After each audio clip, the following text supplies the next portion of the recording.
मिरज येथे अवैध gas refilling करणाऱ्या इसमास अटक. अवैधरित्या गॅस रिफिलिंग करणाऱ्यांच्यावर कारवाई करण्याच्या अनुषंगाने पोलीस अधीक्षक संदीप घुगे, अप्पर पोलीस अधीक्षक रितू खोकर यांच्या मार्गदर्शनाखाली पोलीस निरीक्षक सतीश शिंदे, स्थानिक गुन्हे अन्वेषण शाखा सांगली यांच्या आदेशानुसार आणि गोपनीय माहितीदारामार्फत मिळालेल्या माहितीनुसार अभिजित विलास लोहार, वय वर्ष 31, राहणार गल्ली नंबर 2, खोतनगर, मालगाव हा त्याच्या घराजवळ उभा असलेला निदर्शनास आल्यानंतर मिळालेल्या माहितीप्रमाणे संशयित अभिजित लोहार याच्याकडे चौकशी केली असता त्याच्या घरासमोरील पत्र्याच्या शेडमध्ये अवैधरित्या गॅस भरून विक्री करत असल्याचे कबूल केले.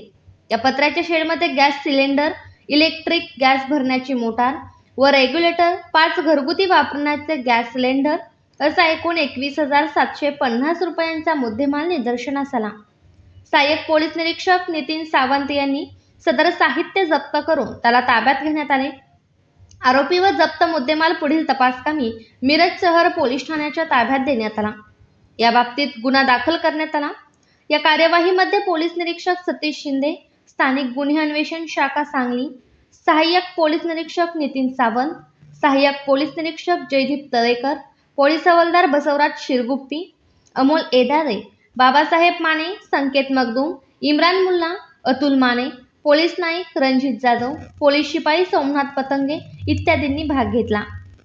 विशेष बाब, स्थानिक गुन्हे अन्वेषण शाखा सांगलीच्या वतीने सदर अवैधरित्या गॅस रिफिलिंग करणाऱ्या इसमांवर झालेली कारवाई पाहता याबाबतची माहिती मिरज पोलीस स्टेशनला माहीत नव्हती का, हा जनतेतून प्रश्न विचारला जात असून अशा अनेक ठिकाणी अवैधरित्या गॅस रिफिलिंगचे सेंटर राजरोसपणे मिरजेत सुरू असल्याची चर्चा जनतेतून होत आहे.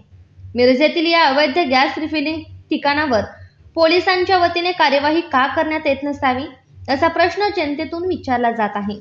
या अवैध गॅस रिफिलिंग करणाऱ्या इसमांच्या बरोबरच यांना बेकायदेशीररित्या पुरवठा करणाऱ्या गॅस एजन्सी धारकांवर कारवाई करण्यात येणार का, हाही प्रश्न जनतेतून विचारला जात आहे की निव्वळ कारवाईचा फास करून इतर कार्यवाही गुलदस्त्यातच राहतील का, अशा प्रकारचा प्रश्न जनता विचारत आहे. अर्थराज्य न्यूज मराठीकरिता ज्येष्ठ पत्रकार सूर्यकांत कुकडे. अर्थराज्य न्यूज चॅनलला लाईक करा, शेअर करा आणि सबस्क्राईब करा.